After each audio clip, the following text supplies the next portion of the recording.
spotted, and all the she-goats that were speckled and spotted, and every one that had some white, and all the brown among the sheep, and gave them into the hands of his sons. That's Laban's sons. Now, what are they going to do with this? Well, we talked about the separation here. Laban's sons, and Laban's given credit for it, is going to do a separation here of 3 days between that flock of Jacob's that's going to belong to him and his flock in verse 36. And he sent 3 days' journey between himself and Jacob fed the rest of Laban's flock. So while Laban was doing that and engaged in doing that and putting a separation here, and that was so the flocks would not get mixed again. Which is probably a pretty wise thing to do. 3 days' journey back then was a pretty good distance to travel by feet and herd sheep and goats and cattle and things of that nature. And so we find that this is going to become very prominent and important as we lead over into Genesis chapter 31. And we're going to talk about envy again very briefly if we get it to that point, because this is what's going to happen, because Jacob's flocks, maidservants and men servants, he's going to become very prosperous. Very prosperous at this. Also, we had talked last week, before we got down to where they separated the flocks in Genesis chapter 30, verse 27, that, and Laban said unto him, I pray thee that I have found favor in thine eyes, tarry, for I have learned by experience that the Lord hath blessed me for thy sake. And we talked about that from the standpoint of experience, that Laban should be able to recognize that it was the Lord blessing Jacob. But when you look at some other translations of that word experience here, such as the English Standard Version, the New International Version, and some others, they use it translated divination. Though I have found favor in thy tarry, for I have learned by divination. I thought that was kind of interesting, and we really didn't touch on it last week, that there would be a thought there on divination. Well, one of the things that you got to remember here is that Laban was an idolater, and that's going to play a part in what's going to happen when we get into chapter 31. Rachel steals the family idols, and that's huge. She steals the family idols and she hides them in the saddle that's on her camel. Can you get a picture of that? Just think about that now. She's going to have a camel she rides and is saddled up, and she's going to have those idols in there. And those idols are mentioned numerous times in the Old Testament. These idols were not foreign to these people. As a matter of fact, 800 years after that event is mentioned there in Genesis chapter 31, you're going to find that those idols crop up again in the writings of people like Hosea. They crop up even earlier in the writings of Samuel. And also we find that they crop up again. So these idols are not foreign to these people over here. And we'll talk about that when we get over there.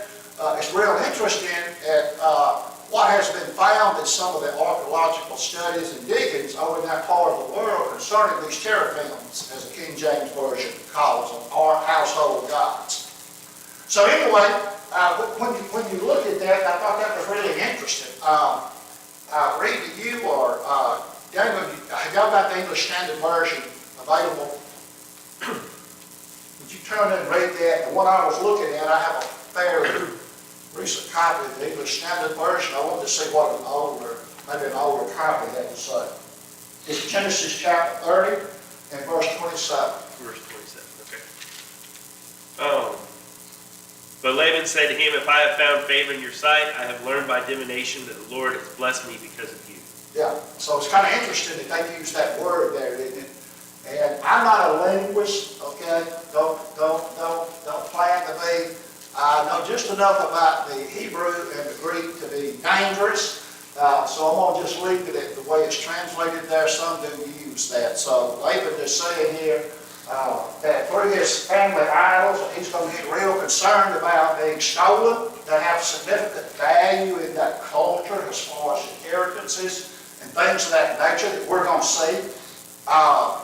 He's going to get real concerned about this. So when we look at this verse, it looks like it may be a combination of both things here. He could see something going on in the life of Jacob, that Jacob, who's proclaiming, God has his God of his fathers and forefathers and things of that nature, but also Laban is still looking at it through strictly a fleshly eye too, of idolatry. So somewhere in all this mix here, Laban knows Jacob is being blessed. And we know the blessing is coming from God. It's not coming from some idol. Something else that we're going to see about these idols, you can pick these idols up and take them with you. You know, you can hide them in a silo and nobody knows where they're at. What about the God of heaven? I can't pick the God of heaven up physically and put him in a silo and take him with me, can't I? But I can take him with me spiritually wherever I go in the heart and mind, can't I? Sharp contrast between hard, tangible idols and the God of heaven. So I want to kind of back up on that a little bit. I know, like I say, we get in a hurry sometimes, and I go to spit out because I got a certain amount, and it might not be very clear on things. So I kind of want to take a look at that, step back, and technically, we're going to pick up at verse 37. Okay? And this is interesting, okay? About how Jacob is going to take some poplar wood and some hazelnut wood, and he's going to place them before the cattle, and supposedly this is going to aid in the breeding process, okay? That he get more brown and ring-staked and striped animals than like also healthier animals we're going to see. Here in beginning in verse 37. And Jacob took him rods of green poplar and of the hazel and chestnut tree, and peeled white stripes in them, and made the white appear which was in the rod.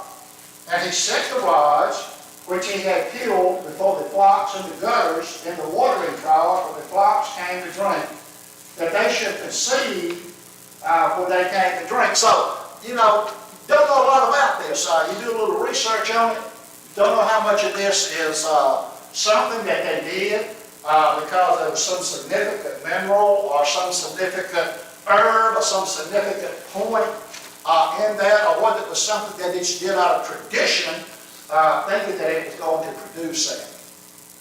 Either way, it did produce that. So we're going to see God's blessings in this. And we do know that sometimes there are herbs and there are minerals and things that will impact our physique, you know, such as our strength and such as our stamina, such as our hair color and things of that nature. And we know that now.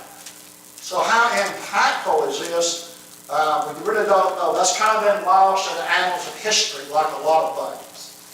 There's a lot of different thoughts on it. But what we do know, Jacob did this, and we do know that he was blessed by doing it. And because the Bible says in verse 39, and the flocks conceived before the rods and brought forth cattle, ring stakes, speckled and spotted, just like what he wanted. But you know, one of the things that we're going to find in the end when we get over to verse 31, who is finally given the credit for the blessings that Jacob has? God. God is going to get the credit. It's him working this thing out with these people. And I'll pause right there. Brother Colin, do you have any thoughts on that, about that wood and them speckled cattle? Yeah, my thoughts is that Jacob was looking out for Jacob because, because it's going to be pretty. he knowed how Laban had treated him. He said, you know, I've been working for you. You didn't change my wages 10 times, but the Lord took care of me anyway. Right. So he just, my thoughts is that even when a man is righteous in the eyes of the Lord, and the Lord is looking after him, he can even change the breeding of cattle, and he did. In this case, him. He said later on, when you get down there to it, you'll see that Jacob had a dream, and when he dreamed, he saw them ring straight jumping up on the cattle. That means that they were going to breed them, you know, and by that they would have a calf, and it wouldn't belong to Laban, it belonged to him. Right. It'd be his. Yeah. And so he actually my thinking is that he was on the right road and on the right track. Yeah, But he was sharp, he was good, he was good in what he was doing. sure. And you know, evidently he'd probably done a lot of praying about it, no doubt, and it was all of God's plan Right. for him to wind up with a big, nice, fat herd, and he did. He did, yeah. Yeah, I like to read it, I like to think about it, because to me, you know, it just shows that the Lord's hand is in everything. Right. You can't name a thing that moves one feather or hair on this earth that the Lord's hand ain't in it. It's in it. And it's in it most every time to do good, but it can be the other way. You know, it can be both ways, because the Lord is, his ways are equal. You know, he'll do justice on one hand, but if he wants to take vengeance, then vengeance belongs to him. Who else can take vengeance? We're told not to avenge ourselves, but let it be in the hands of the Lord. Leave that matter alone if it's something bothering you between you and a brother or a sister, or just any matter that you've got on your mind that's bearing down hard, and you think, well, I may ought to do so and so, but no, you ain't ought to do anything except leave vengeance in the hand of the Lord. I will repay, saith the Eternal. And he will repay. Reed, you had something that you want Yeah, Answers in Genesis has a really, really long article on this, but the idea of taking these almond branches and the other branches such that he uses, there's a very in-depth study that has been done on conception rates and gestation and increased multiple births by using some of the very same compounds that are found within these branches. And so as he's getting his flock together, the ones that he's going to take, as they come to water, the stronger ones, he puts these things in the water trough, so they're getting these nutrients, and they're even maybe even chewing on these branches and things. So he's building up his flock that way. By the stronger ones are having multiple births, they're having better lambs, they're having better kids. And when he says he puts their face towards it, there's a very strong criticism against the Bible. This is just some hocus pocus nonsense, but we know that, yeah. it's very scientific. Jacob's a really, really smart herdsman here. So these branches and such that he uses, he's basically breeding out a really strong flock for himself. Right, that's what he's doing, yeah. Yeah, and as we said, you know, some of this is maybe kind of lost in ancient history, but we do know that minerals and herbs and things like that do have an impact upon it. And, you know, him being in the time frame he was in for this animal husbandry, they did things back then that we wouldn't have a clue.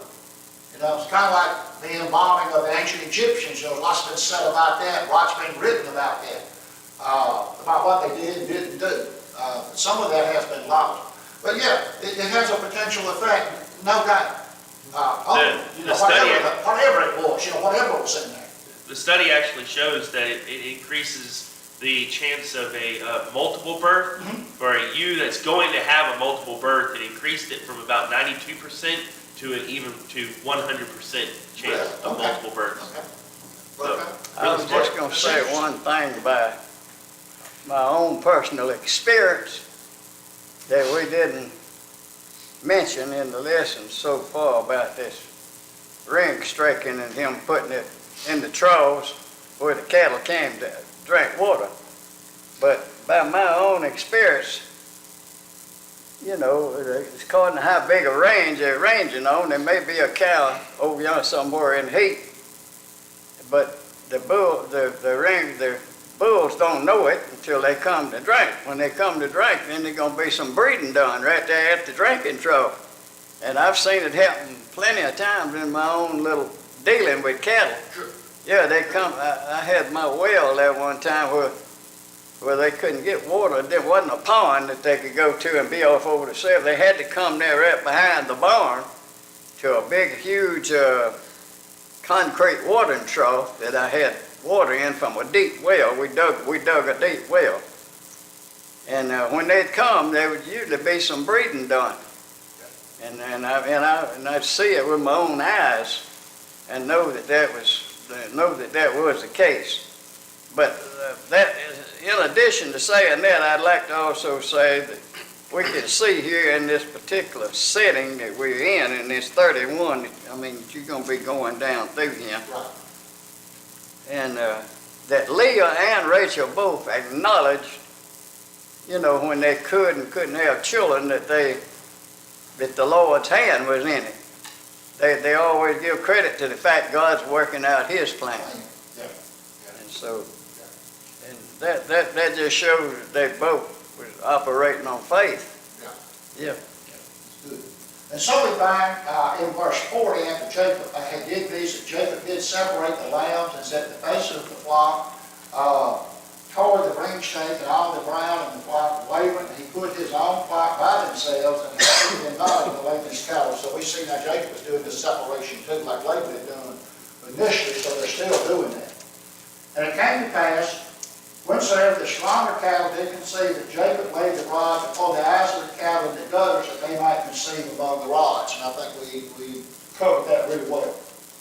But when the cattle were feeble, he put them not in. So the feeble were Laban's and the stronger Jacob. So we can see a little bit of opportunity taking place here too in the lives of Jacob. You know, you got to remember these people are still kind of, you know, they're using this and they're using that, and you know, Jacob still has in the back of his mind, because we're going to see in chapter 31, listen, we're going to get up and go. I've done all I can with your daddy. You know, he's done this, and that, and the other. He's changed my wages and done this, and I've had enough, and God's done said it's time for me to go home. So we're going to see that has a factor in it too. You see this human factor still involved in this thing here playing out in the lives of these. Well, though, if the cattle look pretty feeble along, we're not going to fool with them. We're going to let it be what it is, and Laban can have them. But the strong cattle I want, so he's really playing this thing out to his advantage while he's got a chance. Jim? And also the strong cattle that he keeps looking at. He knows he's got so many days' journey. Yeah, You've sure. got to be strong to make that journey. That's it, because the week's not going to be able to go far. It's like anything else, and you know, we see that demonstrated a lot of times in our movie industry and stuff, especially these old westerns and things like that, the wagon trains and the people exploring this country and things of that nature, where the weak follow along the way, don't they? You've got to be pretty steady and strong to make those kind of journeys, aren't you? So yeah, good point. But notice verse 43. And the man increased exceedingly, and had much cattle, and maid servants, men servants, camels, and asses, and so overabundantly wealthy. You know, we've seen that again with God working in the lives of these people. You know, we've seen that with Abraham. We've seen that with Lot. How these people were over and abundantly blessed. And you know, we can look at their riches and treasure from a spiritual standpoint of this. This is how our blessings are in the church. No, we don't have an abundance of cattle. We don't have an abundance of sheep. We don't have an abundance of goats. And if we did, I don't know, we know what to do with them, where we're going to put them and where we're going to keep them. Okay? But what we do have is an overabundance of spiritual blessings in the fact that God hears our prayers. His eyes are over us in heaven, and that He's given us many blessings. He knows what we need, even though we still ask for it. He's blessed us, so we have spiritual blessings where these were a lot of physical blessings here. So there is a type and shadow that can be seen in these things and what was to come. So striving to do the will of God has its benefits, doesn't it, Brother Conley? And so we see it here. Now in chapter 31, we're going to find that a word that we talked about last week, and we probably went into it in a little detail on this here, is going to crop up something called envy.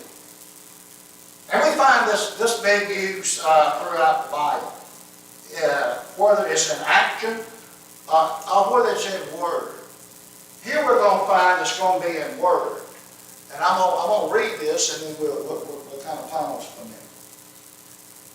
And he heard the words of Laban's son say, Jacob had taken away all that was our father's, and all that which was our father's has he gotten all this glory.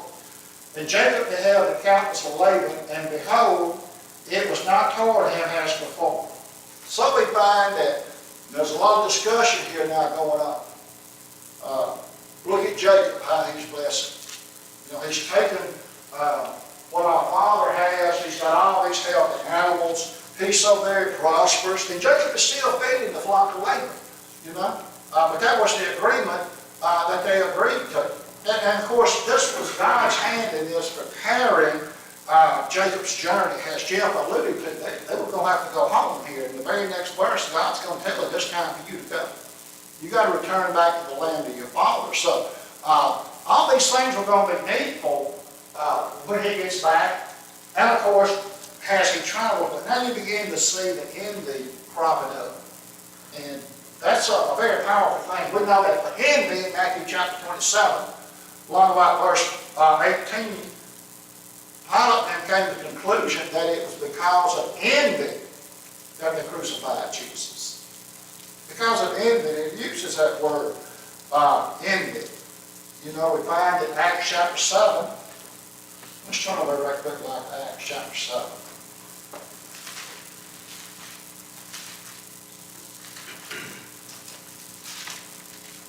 And it's talking about the patriarchs here. This is who we're talking about. This is what this was leading up to, is the 12 patriarchs, the 12 tribes of Israel.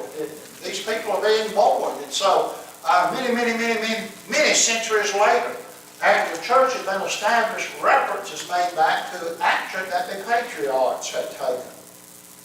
And the patriarchs moved with envy, and they sold Joseph. So we have Joseph being sold because of envy. They were jealous of Joseph because his father had made him a coat of many colors.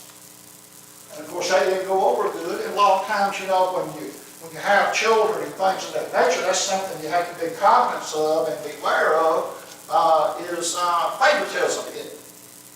And because it does generate problems within the family, just like it did in this family with Rachel and Leah. It generated a problem, you know.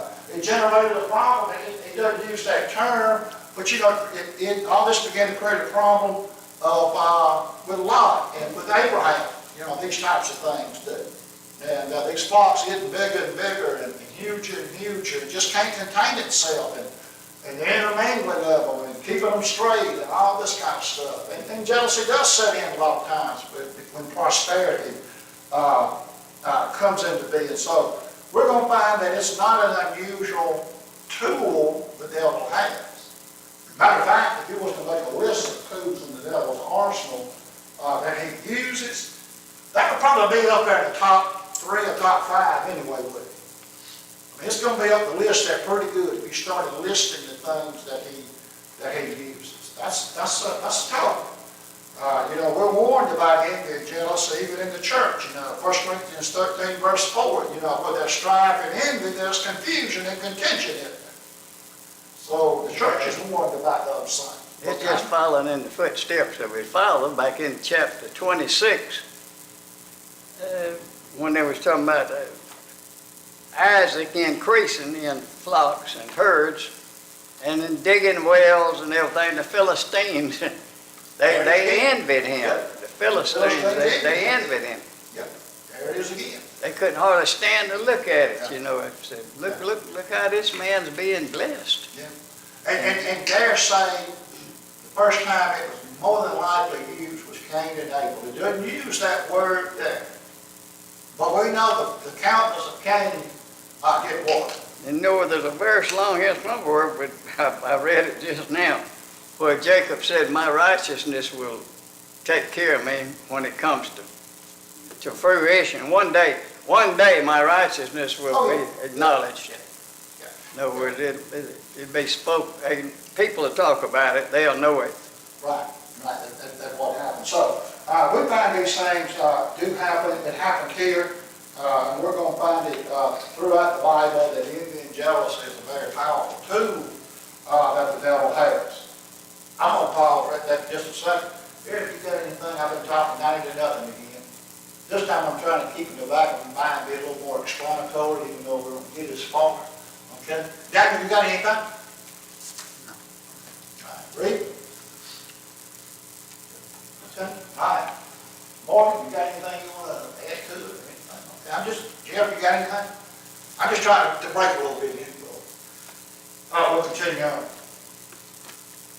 And now we find in verse 3, Jacob is receiving divine direction again in this. And the Lord said unto Jacob, return to the land of thy fathers and thy kindred, and I will be with thee. Return unto the land of your fathers, and I'm going to be with you. I'm going to go with you. I'm going to protect and guide you as long as you follow down the path that I have set before you. So we find that Jacob is going to do this, and Jacob sent and called Rachel and Leah to the field unto his flock. And he said unto them, I see your father's countenance, that is not toward me as before, but the God of my father hath been with me. You know, you still find this phraseology here, even though Jacob has been, there at Bethel, it seems like it's his real conversion point, but he still referred to the God of heaven as the God of his father. You know, he's there, he's in the church, well, not in the church, but he's in God's stead, but yet he still hasn't got the big picture. He sees these things, he's seen these angels coming up and down the ladder and all these things. He acknowledges the fact that hey, God is in this place. You know, God, Bethel, the house of God is here. Yet you still find him referencing. So, you know, as we talked about Abraham, you know, it was a growth process, wasn't it? You know, we went back and calculated by the chapters based on what we can see here at the time frame of those events. It was like 50 years from the time God told Abraham to get, and he got, but he didn't get the way God wanted him to get, did he? He stopped there in Iran and lingered and all these kind of things. But his faith finally got to the point that God said, I want you to sacrifice your only son. Now, you know, he couldn't have done that right out of the gate. If he had been, God had told him this morning to do that, and in the morning he said, oh, by the way, sacrifice your son. Whoa. You know, it's kind of like a lot of things, you know. It's kind of like when we first obey the gospel and we're in the church and things of that nature. There's a whole lot of things that we're going to have to face and get resolved to and study about that we wouldn't be able to do right out of the gate, would we? It takes growth, it takes patience, it takes time, it takes study in order to do it.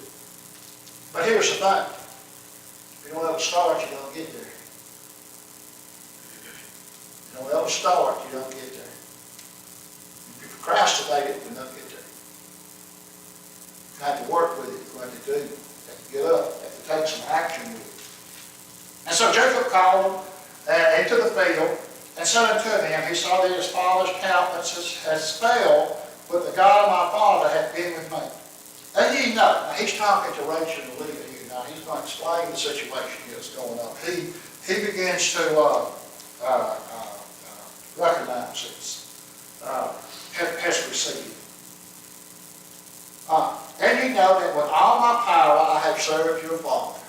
And it's kind of like Jacob would say, with all good conscience I have served your father. He said, I've done the things that I said I was going to do. And your father hath deceived me.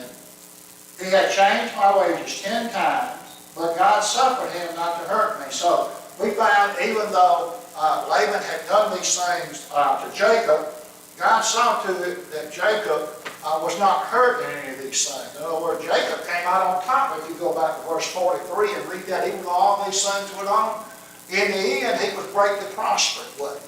So Jacob really didn't suffer any hurt. Now, along the way, it might have seemed like things aren't going the way they ought to go, but in the end, God's providence took care of Jacob. And Jacob should realize this now, because, you know, when you stop and look at this, you have to wonder how much of verse 7 now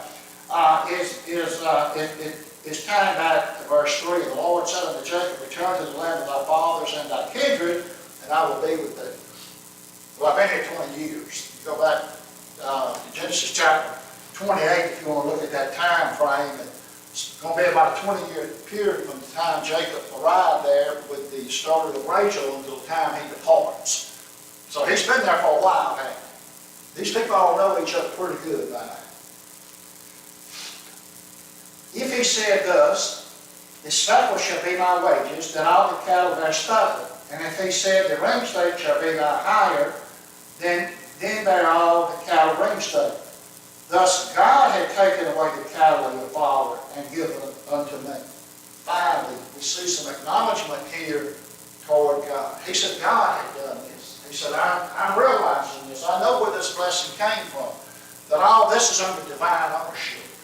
It's really not under my ownership. It's under God's ownership. It is His will to be done in these things. And so we find that he said, it came to pass at the time that the cattle conceived that I lifted up my eyes, and this is what Brother Conner was talking about here. And he lifted up his eyes, and he had this dream. And it was about the cattle and the prosperity that was going to take place. The cattle conceived that I lifted up mine eyes and saw in dream, and behold, the ram which leaped upon the cattle were ring staked, speckled, and grizzled. So we find that these things are coming about. They Jacob even saw this in a dream. Okay? So this is developing his faith. This is getting him to the point to where he can stand, because out of him is going to be developed 12 tribes of Israel, these 12 sons. So he's going to have some things that's going to have to be done. And notice verse 11, and this is where I'm going to kind of stop, even though we'll comment on it, about this. Look at verse 11. And the angel of God spake unto me in a dream, saying, Jacob. And I said, Here am I. Here am I. That's another statement that a lot of times we isolate maybe one or two instances, but that's kind of a common statement here in the old Bible. Here am I. Where did we hear that in Exodus chapter 3, didn't we? What did Moses say to God? Here am I. Here am I. Well, the prophet, here am I, send me. So we're going to find that this statement, as far as I can tell, this is the first time this statement's used. It may be implied somewhere else, but here he just boldly says, here am I. Just like Moses did, just like the prophet, here am I. Kind of interested in it where this is all coming into being in the very beginning, and these things are being set in order that are going to stay. He recognized who the voice was. Doing it? He recognized who the voices Yeah, here am I, send me. Yeah, here am I. He recognized that voice, didn't you? And he said, lift now up thine eyes and see all the rams which leap upon the cattle, ring stake, speckled, and gristled, for I have seen all that Laban doeth unto thee. He said, I've seen what Laban did, but you need to look. You need to look at how you've been blessed. You need to look at your prosperity, look at how all these cattle that you have, these goats and how these sheep are distinctly different and healthier than Laban's. And we're not going to pick out that verse 11 because there's some other things I want to see about here now, but I thought I'd drop on down here a little bit. And notice what God tells. I am. We heard I am before. We hear that throughout the Bible, don't we? I am. And we'll talk a little bit more about I am. You sometimes ask yourself, we know when we talk about God's name, that we talk about, God is an Anglo-Saxon term, which means all goodness and all greatness. But when you go to the Bible, it's like Yahweh and Jehovah. But have you ever noticed how God himself refers, like he did to Moses, even Jesus said, I am. So it makes you wonder about the name of God. Is it really Jehovah, which we use? And that's okay, and Yahweh, that has a meaning to it, it glorifies God. But when you stop and look at the backdrop of it, I am. I'm there. I exist. Beginning to end. I am. That kind of sums up everything about God, doesn't it? Okay? In 11, it says, then the angel of God, and in 13 it says, I am the Yeah. God. Yeah. So it's really sounds like it's Jesus. Do I know? It Yeah, sounds like yeah, it's well, Jesus. that's what you have to look at here. It more than likely is Jesus working this thing out. When it uses the term Lord here, a lot of times it uses it interchangeably, generally refers to Jesus. And this angel that's coming, more than likely is Jesus. Just like the angel there, the angel that was there talking to Abraham. Look up. He just reminding Jacob here in this 13th verse that he's the same God that appeared to him at Bethel. And when, and Jacob vowed a vow, and he told him, though, wherever he went, that he would, he would be with him. No matter what place you go, I'm going to be with you. So now he's fixing to send him back to his kindred, Right, right. but he's going to be with him. He's going to be with you. Yeah. Sure is. He's going to have to face who though when he goes back? He's going to face Esau, ain't he? That's going to be interesting. It's an interesting story. Man, it's going to kill him. He's got to go back through him now. We'll stop right there and get ready for the portion, so.